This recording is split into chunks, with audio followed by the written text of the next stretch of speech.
प्रदेश दमन के युवा एवं ऊर्जावान समाज सेवी तथा यूथ एक्शन फोर्स प्रमुख उमेश पटेल ने 332 से लेकर नानी दमन जेटी तक सड़क बनाने में हुए व्यापक भ्रष्टाचार की खोली पोल। संघ प्रदेश दमन में सड़क निर्माण में कितने हद तक भ्रष्टाचार अपनी जड़ें जमा चुका है, यह युवा एवं ऊर्जावान समाज सेवी उमेश भाई पटेल के ताजा खुलासे से साबित हो जाता है। यूथ एक्शन फोर्स प्रमुख उमेश भाई पटेल ने बुधवार की बीती रात 332 से लेकर नानी दमन जेटी तक बनाई गई सड़क में हुए भारी भ्रष्टाचार की पोल खोलकर रख दी है। उमेश भाई पटेल गुरुवार की सुबह इस सड़क पर जा पहुंचे, जिसे रातों रात बनाया गया था। उन्होंने पैर से ठोकरें मारी तो सड़क की परतें धूल की तरह उड़ने लगी। चंद घंटे पहले ही बनाई गई सड़क का यह हाल देखकर लोग हैरत में थे कि पब्लिक के पैसे की ऐसी बर्बादी। साफ मालूम हो रहा था कि रात के अंधेरे का फायदा उठाकर कॉन्ट्रैक्टर ने बिना डामर डाले ही सड़क बना डाली है। युवा सामाजिक कार्यकर्ता उमेश भाई पटेल ने इसे खुला भ्रष्टाचार बताते हुए सड़क निर्माण में पीडब्ल्यूडी की कार्यशैली पर सवाल उठाते हुए कहा कि किसी को भी दमन की जनता के पैसे को इस तरह बर्बाद करने की इजाजत नहीं दी जा सकती। जो भी इसका जिम्मेदार हो उस पर कड़ी कार्रवाई होनी चाहिए।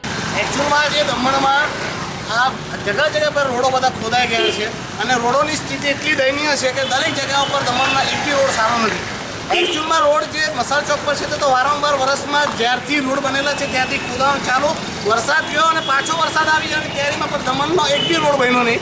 અને હમણાં જે 2 દિવસ પહેલાં યાની કે કાલે જ રાત્રે આ લોકોએ રોડ ઉપર પેચ મારવામાં આવ્યા। એમાં જીવતો જાગતો આપણે ભ્રષ્ટાચાર જોઈ શકીએ કે એક બી રોડમાં ડામર જેવું વસ્તુ છે નહીં। અને દમણના જે બી રોડ આ લોકો બનાવી રહેલા છે એમાં તમે જુઓ એક બી વસ્તુનું ભ્રષ્ટાચાર એટલા સદ સુધી પહોંચી ગયો છે કે રોડો સામાન્ય માણસના પગથી બી ખોદાઈ રહ્યા છે। એવી સ્થિતિમાં જો આ ભ્રષ્ટાચારવાળા રોડો આ જ ક્વોલિટીના રોડ બનવાના તો પછી દમણની જનતાને સુવિધા કઈ મળવાની? દમણના માણસોના પસીનાના પૈસા આ ડેવલપમેન્ટના નામો પર નહીં પણ આ તો વિનાશના નામો પર વપરાઈ રહ્યા છે। દમણનું ભ્રષ્ટાચાર એટલું બધું હદ સુધી વેપાર વધી ગયો છે કે આ લોકોનો વિકરાળ ભ્રષ્ટાચારના કારણે દમણની સ્થિતિ ડેવલપમેન્ટના રૂપિયા આ પાણીના રસ્તાઓ પર જઈ રહ્યા છે। દમણનું પ્રશાસન વારંવાર દમણના રોડો ઉપર ધ્યાન આપવાના બદલે જે પેચવર્ક બી કરી રહ્યો છે એ પેચવર્કમાં પણ સીધું ભ્રષ્ટાચાર સામે આવી રહ્યું છે।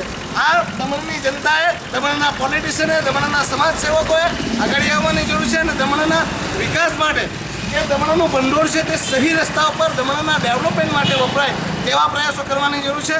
દમણ પ્રશાસનને હું વિનંતી કરવા માગું છું કે દમણના તમામ રસ્તાઓને, જાહેર માર્ગો ઉપર જે પણ તમે આ રસ્તાઓ ખોદાઈ ગયા છે ડેવલપમેન્ટના નામ પર તમે ખોદીને જે વર્ષથી તમે મૂકી દીધા છે તેને ફરીથી રિપેર કામ કરો અને રિપેર કામ ક્વોલિટી વર્ક કરો, માત્ર ખાના પૂરતું માટે નહીં। આજે તમે જોઈ રહ્યા છો કે દમણના પબ્લિક ડિપાર્ટમેન્ટ દ્વારા આ રોડોનો જે કાલે પેચવર્ક થયા છે તે ફરી આજે ખોદાઈ ગયા છે, જેમાં ભ્રષ્ટાચાર થયો હોય એવું સાફ દેખાઈ રહ્યું છે। જે પણ અધિકારીએ આ રીતનું કામગીરી કરી હોય તેના પર એક્શન લેવામાં આવે, તેની ઇન્ક્વાયરી કરવામાં આવે અને તેના ઉપર એક મજબૂત કાર્યવાહી કરવામાં આવે જેથી આવા ભ્રષ્ટાચારી કાર્યો ઉપર લગામ લાગી શકે।